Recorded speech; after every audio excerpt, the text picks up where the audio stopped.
नमस्कार साथियों, स्वागत है आपका टेक्स्ट बुक यूट्यूब चैनल पर और स्वागत है आपका इस सेशन में जहां पर आज हम लोग करने वाले हैं दोस्तों इंपॉर्टेंट आर्टिकल हमारे जो है संविधान के। दोस्तों आपने जो है एग्जाम्स में देखा होगा, चाहे फिर आप एसएससी एग्जाम्स की तैयारी कर रहे हो, रेलवे एग्जाम या फिर किसी भी जो है दोस्तों स्टेट एग्जाम्स की, वहां पर आपसे जो है दोस्तों अनुच्छेद मतलब जो इंपॉर्टेंट आर्टिकल्स होते हैं वो कई बार एग्जाम में पूछे जाते हैं, तो उनको हम लोग यहां पर कवर करने वाले हैं। आपको मैं बता दूं, हमारे संविधान जब दोस्तों अपनाया गया, मतलब जब मूल रूप से, तब दोस्तों यहां पे 395 आर्टिकल थे। अब जो है दोस्तों 448 से ज्यादा आर्टिकल हैं। क्या हमें दोस्तों सारे के सारे याद करने होंगे? नहीं। इसमें से दोस्तों आप लोग को जो है 50 से 60 आर्टिकल जो है बार बार पूछे जाते हैं। कितने? 50 से 60। अब इसको हम 50 से 60 आर्टिकल किस तरीके से करेंगे, उसको हम लोग यहां पे ट्रिक के साथ भी करेंगे, कुछ चीजों को याद भी करना पड़ेगा। इसके साथ हम लोग करने वाले हैं। सेशन को हम लोग ट्राई करेंगे दोस्तों 15 मिनट का, थोड़ा लॉन्ग सेशन हो जाए तो उसके लिए घबराइएगा नहीं, चीजों को सीख के जाइएगा और कमेंट करके जरूर आखिरी में बताइएगा कि सेशन कैसा लगा है, जिससे मैं आपके लिए और भी ऐसे सेशंस लेकर आता रहूं। तो चलिए शुरुआत करते हैं इस सेशन की। तो सबसे पहले दोस्तों हम लोग यहां पर 89 ट्रिक पढ़ेंगे। हम लोग इसमें दो ट्रिक अच्छे से पढ़ने वाले हैं, एक 89 ट्रिक और एक 90 ट्रिक। 89 ट्रिक जो है दोस्तों वो कैसे अप्लाई होगी वो हम बात करते हैं। देखो दोस्तों, मैंने यहां पे क्या किया ना दोस्तों, दो जो है विभाजन किया है। एक तरफ मैंने केंद्र के आर्टिकल लिखे और एक तरफ राज्य के आर्टिकल लिखे, जिससे आपको जल्दी याद हो जाएगा। जैसे कि एक उदाहरण के तौर पर अगर हम बात करें, राष्ट्रपति की क्षमादान शक्ति, ठीक है, राष्ट्रपति की जो दोस्तों पार्डनिंग पावर होती है वो किसमें होती है? अनुच्छेद 72 में, आर्टिकल 72 में होती है। अब दोस्तों यही पावर जो है राज्यपाल के पास राज्य में होती है। तो अब 89 ट्रिक कैसे याद करेंगे? 72 में 89 जब आप ऐड करोगे तो ये आ जाएगा 161। तो मतलब राज्यपाल के पास क्षमादान शक्ति ये कौन से है? अनुच्छेद में है, 161 में है। ठीक है, राष्ट्रपति के पास 72 तो इनके पास 161। अब कहोगे 72 कैसे याद करें? देखो दोस्तों, किसी भी व्यक्ति को फांसी लगेगी तो वो दोस्तों किसके पास जाएगा माफी मांगने? राष्ट्रपति के पास। और वो क्या कहेगा? राष्ट्रपति मेरा साथ दो, मेरा साथ दो, मेरा साथ दो, मेरा साथ दो, 7 और 2। ऐसे याद हो गया राष्ट्रपति का जो है आर्टिकल, और उसमें आपको 89 ऐड कर देना है। ठीक है, 72 याद हो गया। ठीक है, अब देखो दोस्तों, अगर मैं बात करता हूं कि हमारे यहां पर केंद्र में काउंसिल ऑफ मिनिस्टर होता है, मतलब मंत्री परिषद होता है, वो कौन से आर्टिकल में है? 74 अनुच्छेद 74 में है। इसी तरीके से राज्य में भी मंत्री परिषद होता है, जिसको हम राज्य मंत्री परिषद कहते हैं, स्टेट काउंसिल ऑफ मिनिस्टर कहते हैं। तो 74 में 89 ऐड करोगे तो क्या आएगा? आर्टिकल 163 आएगा, अनुच्छेद 163 आ जाएगा। तो यहां पे राज्य मंत्री परिषद हो गया। तीसरा, ये प्रधानमंत्री दोस्तों केंद्र में होते हैं। ठीक है, कौन से अनुच्छेद में? 75, जो कि दोस्तों मंत्री परिषद के मुखिया होते हैं, प्रमुख होते हैं। ठीक है, मतलब head of the council of minister होते हैं।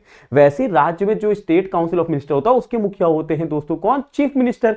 तो वो दोस्तों कैसे आएंगे? तो 75 ये है प्राइम मिनिस्टर, ऐड कर दो 89, आ जाएगा 164 मुख्यमंत्री, चीफ मिनिस्टर। बहुत आसान तरीके से हो जाएगा, बस एक बार रिवाइज करिएगा और एक बार ध्यान दीजिएगा। इसके बाद आते हैं भारत के लिए महान्यायवादी, attorney general of India, AGI जिसको कहते हैं, AGI attorney general, article number 76 अनुच्छेद 76। वैसे ही दोस्तों राज्य में भी जो होते हैं वो होते हैं राज्य के महाधिवक्ता। क्या कहते हैं इनको दोस्तों? कहा जाता है भारत का महान्यायवादी, उनको कहते हैं राज्य का महाधिवक्ता। तो ये कैसे आएंगे? तो जब आप 76 में 89 ऐड करोगे तो अनुच्छेद 165 आएगा, जो कि एडवोकेट जनरल से संबंधित है, महाधिवक्ता से संबंधित है। ये दोस्तों केंद्र में सर्वोच्च कानून अधिकारी होते हैं, highest law officer at the centre, और ये highest law officer of the state, इसलिए मैंने यहां पे स्टेट लिखा है, यहां पे केंद्र लिखा है। चलिए अगला आता है प्रधानमंत्री के कर्तव्य। प्रधानमंत्री का कोई ना कोई तो ड्यूटी होगा, कोई ना कोई तो फंक्शन होगा, तो वो दोस्तों आर्टिकल नंबर 78 में है। उसी तरीके से राज्य में मुख्यमंत्री का भी तो कार्य होगा, उनका भी तो कर्तव्य होगा। तो वो दोस्तों कैसे करोगे? अनुच्छेद 78 78 में 89 ऐड करोगे तो 167 आ जाएगा। क्या आ जाएगा? 167, अनुच्छेद 167, जिसमें दिया गया है मुख्यमंत्री के कर्तव्य। ठीक है, स्टेट में मुख्यमंत्री, राज्य केंद्र में प्रधानमंत्री। अब देखो दोस्तों, केंद्र में क्या है? संसद है, जिसको हम कहते हैं पार्लियामेंट। ठीक है, वो कौन से अनुच्छेद में है? अनुच्छेद 79 में है। ठीक है, 79 क्या कहता है कि दोस्तों संसद होगा, ठीक है, जिसका पार्ट होंगे लोकसभा, राज्यसभा और राष्ट्रपति। वैसे ही दोस्तों राज्य में होता है राज्य विधानमंडल, स्टेट लेजिस्लेचर। तो जब मैं 79 में 89 ऐड करूंगा तो आर्टिकल 168 अनुच्छेद 168 आएगा, और 168 में राज्य विधानमंडल है, जिसका दोस्तों अंग होता है विधानसभा, विधान परिषद और राज्यपाल। ठीक है, चलिए आगे बात करते हैं। उसी तरीके से हमने दोस्तों यहाँ पे कितने आर्टिकल, अभी दोस्तों वहां पर हमने लगभग जो है दोस्तों 6 से 7 आर्टिकल, उसका डबल कर दो, मतलब 12 आर्टिकल लर्न कर लिए हैं। अब देखो, राष्ट्रपति को संसद के किसी भी सदन को संबोधित करने का अधिकार होता है। जो प्रेसिडेंट होते हैं वो किसी भी जो है दोस्तों हाउस को एड्रेस कर सकते हैं, वो आर्टिकल नंबर 86 है, अनुच्छेद 86। वैसे राज्यपाल किसी भी जो है दोस्तों सदन, मतलब किसी भी जो है सदन को जो है दोस्तों संबोधित कर सकते हैं। तो जब मैं 86 में 89 ऐड करूंगा तो आर्टिकल नंबर 175, तो राज्यपाल को संसद के किसी भी सदन, लेकिन संसद कौन सा, राज्य विधायिका, तो मतलब राज्य विधानमंडल, ठीक है, विधानसभा या विधान परिषद की बात करें, ठीक है। वहां पे अगर हम पार्लियामेंट की बात करें तो ये स्टेट की है, स्टेट की बात कर रहा है तो स्टेट लेजिस्लेचर हो जाएगा, राज्य विधानमंडल हो जाएगा, कंफ्यूज मत होइएगा। संसद में मतदान प्रक्रिया, वोटिंग प्रोसेस इन पार्लियामेंट, जैसे दोस्तों वोटिंग प्रोसेस इन पार्लियामेंट होता है यहां पे 100 में, ठीक है, वैसे ही दोस्तों स्टेट लेजिस्लेचर में यहां पे राज्य विधानमंडल होगा, राज्य विधानमंडल, ठीक है। तो राज्य विधानमंडल में भी होता है, और ये कौन से में होता है, तो आप 89 ऐड करोगे तो 189 आ जाएगा, ठीक है, 100 में 89 ऐड करेंगे तो 189। संसद सदस्य की अयोग्यता, भाई संसद के जो है दोस्तों मेंबर जो है उनको डिस्क्वालिफिकेशन, ये दिया गया है अनुच्छेद 102 में, आर्टिकल 102। वैसे राज्य विधानमंडल के जो सदस्य होंगे उनका भी दोस्तों अयोग्यता दी गई होगी, डिस्क्वालिफिकेशन, तो 102 में 89 ऐड करेंगे तो आर्टिकल 199, राज्य विधानमंडल सदस्य की अयोग्यता, ठीक है। इसके बाद बात करते हैं धन विधेयक। धन विधेयक दोस्तों केंद्र में भी आता है, ठीक है, और राज्य में भी आता है। तो धन विधेयक जो दोस्तों है केंद्र के, अगर हम बात करें तो अनुच्छेद 110 के अंदर है, मनी बिल जिसको हम कहते हैं। 89 ऐड कर दो 110 में तो कितना आ जाएगा, 199 आ जाएगा, 199 आ जाएगा। तो ये धन विधेयक जो राज्य का होगा वो दिया गया है 199 में। अच्छा दोस्तों, यहां पे अगर हम बात करें केंद्र में हमें राष्ट्रपति की सहमति चाहिए होती या स्वीकृति चाहिए होती, जिसको हम कहते हैं एसेंट ऑफ प्रेसिडेंट, वो आर्टिकल नंबर 111 अनुच्छेद 111 में है, आर्टिकल 111। वैसे ही दोस्तों राज्यपाल के पास भी जो है सहमति की या स्वीकृति की शक्ति होती है, एसेंट ऑफ गवर्नर। तो जब मैं 111 में 89 ऐड करूंगा तो यहां पर क्या आ जाएगा 89, यहां पे 111 में ऐड करेंगे कितना आ जाएगा दोस्तों, जल्दी से बताइएगा। 111 में 89 अगर आप ऐड करोगे तो 200 आ जाएगा क्या, 200, सभी लोग बताइए 200 आ जाएगा क्या, तो 200 हो जाएगा। अनुच्छेद 200 जो है इसमें राज्यपाल की स्वीकृति दी गई है, उसको करेक्ट कर लीजिएगा, अनुच्छेद 200 हो जाएगा, ठीक है। चलो, तो ये आर्टिकल 89 हो गए, ठीक है। इसके अलावा अब हम बात करेंगे दोस्तों आर्टिकल 90 की, अनुच्छेद 90 की। तो उससे आपने लगभग जो है दोस्तों 30 आर्टिकल याद कर लिए हैं, 89 ट्रिक से आपने लगभग 30 आर्टिकल, केंद्र के जो है दोस्तों 15 और राज्य के 15, तो टोटल 30 आपने याद कर लिए हैं। चलिए आगे बात करते हैं। राष्ट्रपति को जो है अध्यादेश जारी करने की शक्ति होती है, मतलब प्रेसिडेंट ऑर्डिनेंस जारी कर सकते हैं, वो कौन से आर्टिकल में, 123 अनुच्छेद 123, ठीक है। उसी तरीके से राज्य में राज्यपाल भी जो है दोस्तों जारी कर सकते हैं। तो जब मैं इसमें 90 ऐड कर दूंगा, जब 90 ऐड करूंगा तो क्या आ जाएगा, 213 आ जाएगा, क्या आ जाएगा 213। तो अनुच्छेद 213 में दिया गया है दोस्तों राज्यपाल के पास अध्यादेश जारी करने की शक्ति। दोस्तों वार्षिक वित्तीय विवरण, जिसको हम लोग कहते हैं एनुअल फाइनेंशियल स्टेटमेंट, या बोल भाषा बोलते हैं दोस्तों, जो हमारी जो है बोलचाल है उसमें कहते हैं बजट। बजट जो है केंद्र का 112 में है, उसी तरीके से राज्य भी अपना बजट पेश करता है। राज्य बजट पेश करता है दोस्तों किसमें, 112 में 90 ऐड करूंगा तो 202 आ जाएगा। तो अनुच्छेद 202 में राज्य का वार्षिक वित्तीय विवरण है, ठीक है, एनुअल फाइनेंशियल स्टेटमेंट स्टेट का। देखिए दोस्तों विनियोग विधेयक, जिसको एप्रोप्रिएशन बिल कहते हैं, सेंटर का जो एप्रोप्रिएशन बिल होता है वो अनुच्छेद 114 में होता है, आर्टिकल 114। इसी में मैं 90 ऐड कर दूंगा तो 204 आ जाएगा। इसमें दोस्तों विनियोग विधेयक है किसका, राज्य का है, ठीक है, किसका है, राज्य का है, ये आपको ध्यान रख लेना है। आगे बात करें, देखो अगर हम आगे बात करते हैं यहां पे, तो वित्तीय विधेयक, वित्तीय विधेयक मतलब फाइनेंशियल बिल, सेंटर का जो वित्तीय विधेयक होता है वो अनुच्छेद 117 आर्टिकल 117 में होता है। इसी में मैं 90 ऐड कर दूं, अनुच्छेद जो है दोस्तों 117 में 90 जोड़ दिया जाए तो 207 आ जाएगा। तो ये राज्य का जो है दोस्तों क्या बन जाएगा, वित्तीय विधेयक, ठीक है। चलिए तो 1 2 3 4, यहां पे 1 2 3 4, 4 दूनी 8, 8 यहां पे लर्न कर लिए हैं आप लोगों ने, 30 वहां पे किए थे, लगभग 38 आर्टिकल आपने लर्न कर लिए। आगे बात करते हैं। चलिए अब दोस्तों यहां पे अगर हम बात करें कि हमारे यहां पे जो इमरजेंसी प्रावधान है, ठीक है, जो इमरजेंसी प्रोविजन है, ये दोस्तों कितने हैं, आपातकाल प्रावधान, तो ये कितने हैं, 4 है या 3, तो 3 है, ठीक है। एक है दोस्तों नेशनल इमरजेंसी। अच्छा मुझे एक बात बताइएगा, राष्ट्रमंडल खेल, फीफा, क्रिकेट वर्ल्ड कप, या फिर जो है दोस्तों या अगर हम बात करते हैं ये जो गेम्स होते हैं ओलंपिक वगैरह कितने साल पे होते हैं? 4 साल पे। तो इसको हम 4 ट्रिक प्लस 4 ट्रिक इसको कहेंगे, क्या कहेंगे? Plus 4 trick. तो देखिए नेशनल इमरजेंसी 352 में है, 352, 4 ऐड कर दो, 352 में 4 ऐड करोगे तो 56 आ जाएगा, है ना, 356।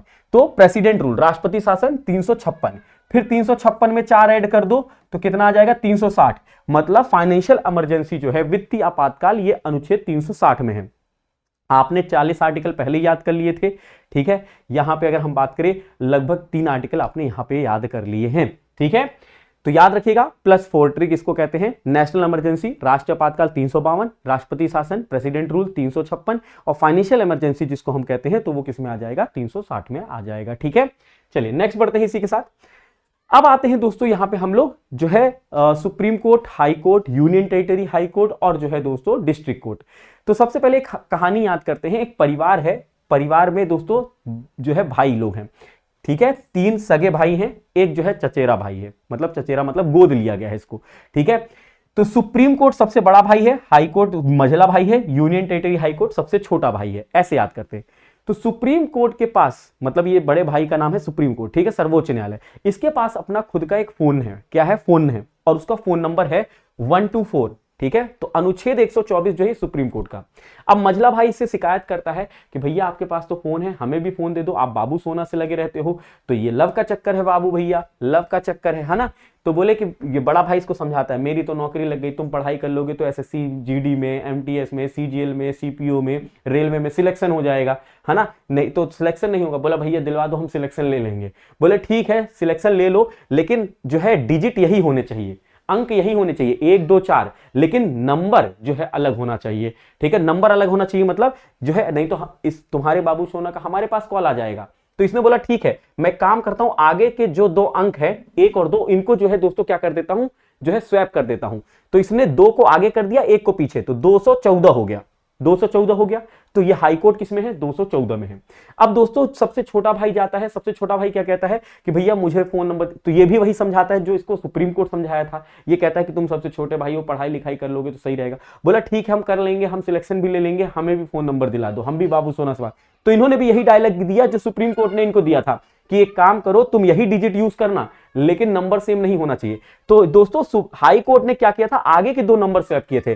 छोटा वाला भाई भी यही दिमाग लगाया, इसने क्या किया, पीछे के 2 नंबर को स्वैप कर दिया, पीछे के 2 नंबर। तो यहां पे पीछे के 4 आगे आ गया, 1 पीछे, तो 2 4 1 241 हो गया article union territory high court का।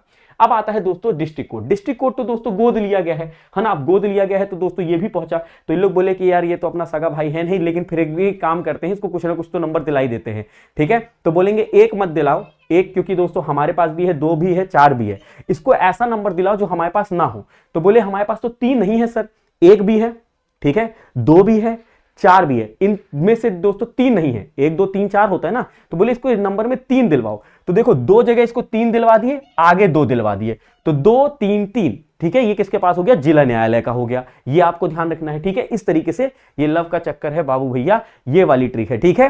चलिए आगे बात करते हैं इसके साथ। अब दोस्तों यहां पे देखें कि 3 जो है दोस्तों पिछड़े लोग हैं। पिछड़े लोग कौन है? एससी है, एसटी है, और बैकवर्ड क्लास बीसी है। Ancestry national commission for schedule caste, national commission for schedule tribe, national commission for backward class, राष्ट्र अनुसूचित जाति आयोग, राष्ट्र अनुसूचित जनजाति आयोग, और राष्ट्र जो है पिछड़ा वर्ग आयोग। ये दोस्तों कहे कि यार हम लोग को इज्जत नहीं मिलती, हम लोग एक ही परिवार के हैं। किस परिवार के हैं? 338। इनके परिवार का नंबर है 338। क्या नाम है? 338। लेकिन इन परिवार में दोस्तों कई सदस्य होते हैं, जैसे हमारे परिवार में कई सदस्य होते हैं, तो इनको कैसे पहचाने? तो बोले ठीक है एक काम करेंगे, राष्ट्रीय अनुसूचित जाति तुम जो है 338 लिखना, और कुछ मत लिखना अपने पते में। बोले ठीक है। बोले हमारा पता कैसे पता चलेगा? तो तुम क्या करना, 338 में ए लिख देना, ए लिख देना, तो पता चल जाएगा कि ये दोस्तों जनजाति का एड्रेस है। बोलेंगे कि भाई बैकवर्ड क्लास बोला कि हम कैसे पहचानेंगे? बोले अगर हम ए लिख रहे हैं तो तुम बी लिख देना, हम परिवार के एक ही हैं, सब लोग पिछड़े लोग हैं, लेकिन पता कैसे करें? तो इसके में कुछ नहीं लिखा रहेगा, इसमें ए इसमें बी, एनसीएससी एनसीएसटी एनसीबीसी, ठीक है। ये याद रख लीजिएगा, इस तरीके से याद हो गया आपको 3 आर्टिकल, यहां पर भी आपने याद कर लिए। अब दोस्तों कुछ ऐसे आर्टिकल होते हैं जो आपको याद होते हैं, उसको याद करने आने की जरूरत नहीं है मुझे, वो सिर्फ मैं आपको बताना चाह रहा हूं, ठीक है। जैसे फंडामेंटल राइट के जो फेमस आर्टिकल जो बार बार पूछे जाते हैं और ये आपको याद भी है, जैसे अनुच्छेद 14 क्या कहता है कि इक्वेलिटी बिफोर लॉ, कानून के नजर में सब एक समान है। आर्टिकल नंबर 17 क्या कहता है, अबोलिशन ऑफ जो है अनटचेबिलिटी, अस्पृश्यता का उन्मूलन। अनुच्छेद 18 क्या कहता है, अबोलिशन ऑफ टाइटल, उपाधियों का अंत। ठीक है। अनुच्छेद 21 जो है राइट टू लिव, जीवन जीने की अधिकारी और व्यक्तिगत स्वतंत्रता। इसके बाद 21 से इसमें दिया गया है राइट टू एजुकेशन, शिक्षा का अधिकार, 6 से 14 साल के बच्चों का अधिकार है कि उनको मुफ्त और अनिवार्य शिक्षा मिले, मतलब फ्री और कंपलसरी एजुकेशन मिले। अनुच्छेद 24 क्या कहता है कि 14 साल से कोई कम उम्र का बच्चा है तो उसको जो है दोस्तों यहाँ पे रोजगार नहीं प्रदान करना है, मतलब जो है प्रोहिबिशन ऑफ चाइल्ड लेबर, खतरनाक जगह पर, हैजार्डियस प्लेस पे। अनुच्छेद 32 क्या कहता है, ये कहता है रेमिडीज, रेमिडीज मतलब उपचार। अनुच्छेद 32 बहुत इंपॉर्टेंट है, रेमिडीज। ठीक है, ये ध्यान रखिए, ये सब आपको याद है, ये मैं आपको सिर्फ दोहरवा रहा हूं। ठीक है, इसमें कोई ट्रिक की जरूरत नहीं है, आपको ये याद रहेगा। अब जैसे दोस्तों अगर मैं बात करता हूं DPSP, directive principle of state policy, राज्य के नीति निर्देश सिद्धांत, इसमें भी दोस्तों कुछ इंपॉर्टेंट है जो बार बार पूछे जाते हैं और वो भी आपको याद है। कौन कौन से, देखो अनुच्छेद 39 है, इसमें फ्री लीगल एड है, निःशुल्क जो है विधिक सहायता। अनुच्छेद 40 ऑर्गेनाइजेशन ऑफ विलेज पंचायत, मतलब ग्राम पंचायतों का संगठन। अनुच्छेद 44 यूनिफॉर्म सिविल कोड, समान नागरिक संहिता। अनुच्छेद 45 अर्ली चाइल्डहुड एजुकेशन, मतलब जो है बचपन में मिली शिक्षा 0 से लेकर 6 साल तक के बच्चों के लिए। अनुच्छेद 49 प्रोटेक्शन ऑफ मॉन्यूमेंट्स, मतलब जो है राष्ट्र महत्व के जो स्मारक है उसकी रक्षा करना। अनुच्छेद 50 separation of judiciary from executive, मतलब न्यायपालिका को कार्यपालिका से अलग करना। अनुच्छेद 51 इंटरनेशनल पीस, मतलब अंतरराष्ट्रीय शांति से संबंधित है। ये सब आपको याद है। ठीक है, इसको याद कराने की जरूरत नहीं है। तो यहां पर 14 आर्टिकल, 15 आर्टिकल तो आपको रटे हुए हैं। ठीक है, अब दोस्तों यहां पे अगर हम बात करें, कुछ आप लोग को और आर्टिकल याद रखने हैं, जैसे कि मैं आपको यहां पे लिखता हूं कंट्रोलर ऑडिटर जनरल, ये आपको याद है, अनुच्छेद 148। ठीक है, इसको हम लोग कहते हैं नियंत्रक एवं महालेख परीक्षक। ठीक है, election commission of India, Bharat का चुनाव आयोग, अनुच्छेद 324 में है। ठीक है, 324 में है। ठीक है, इसके अलावा अगर हम बात करें फाइनेंस कमीशन, वित्त आयोग, अनुच्छेद 280 आर्टिकल 280 में है, इसको याद करने की जरूरत नहीं है। वाइस प्रेसिडेंट, ठीक है, उपराष्ट्रपति, उपराष्ट्रपति अनुच्छेद जो है 63 में है। किसमें है, 63 में है। ठीक है, अगर राष्ट्रपति की बात करें, राष्ट्रपति किसमें है, प्रेसिडेंट, प्रेसिडेंट है अनुच्छेद 52 में। ठीक है, अनुच्छेद 52 में। और गवर्नर जो है राज्यपाल, ये अनुच्छेद 153 में है। तो दोस्तों ये आर्टिकल आपको लर्न है। ठीक है, ये जो लर्न नहीं थे उसके लिए 89, 90 +4 और जो है बाबू भैया, लव का चक्कर है बाबू भैया, ट्रिक से आपको याद हो गया है।